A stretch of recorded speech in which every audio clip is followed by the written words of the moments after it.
as I've talked with many of you over the last couple weeks, so many of us are in a season where we're looking towards the fall, and a lot of things start this time of year, and we're trying to decide how to start the things, how to make plans, how to make decisions, whether it's about jobs, which has been an ongoing challenge for many of us, or about school, or about vacation, or about our health or somebody else's health that we care about, decisions about ministries that often start up soon. Just a lot to figure out, and it's a very confusing time to try to figure out what to do and how to do it. And as I was thinking about that, I was thinking, man, have there been times like this in church history, where God's people are maybe really confused about how to make plans or make decisions? And I thought about a time that I think at least rivals us in terms of confusion for God's people or difficulty in making decisions. And that's the beginning of the book of Acts, the church's very beginning. Just think about all that those disciples were facing. They were still trying to sort through Jesus' death, burial, and resurrection. And a lot of them were confused about that, about whether it really happened, about the reports they were hearing, and what it all meant. And, so in Acts 1, they're encountering Jesus again, and they're wondering, is this the time when he's going to restore the kingdom? And then Jesus tells them that that the kingdom's not coming in its fullness quite yet, but that they're going to be his witnesses in Jerusalem, Judea, and even to the ends of the earth. That's a huge mission, right? To take this witness, this testimony about Christ to the ends of the earth. And so I'm sure they were thinking about, how is that going to happen? And then, they hear that soon the Holy Spirit is going to come upon them and empower them for that work. That's encouraging. But then they're told to wait for that, wait for the Spirit to come.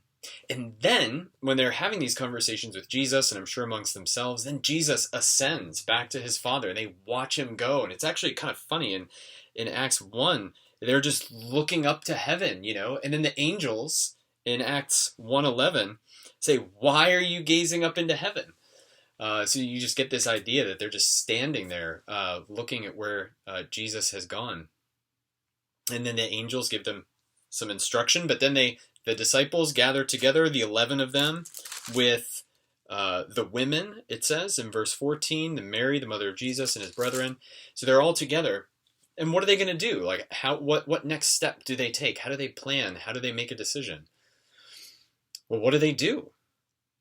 Well, the Acts chapter 1 tells us what they did. It says in verse 14, "These all continued with one accord in prayer and supplication." And then Peter, who's evidently been reflecting on the Psalms, on Psalm 69 and Psalm 109, he quotes both of those Psalms and says that they need to take action to replace Judas because of those verses. And again, verse 24 says that they prayed and they asked that the Lord would show them who should replace Judas.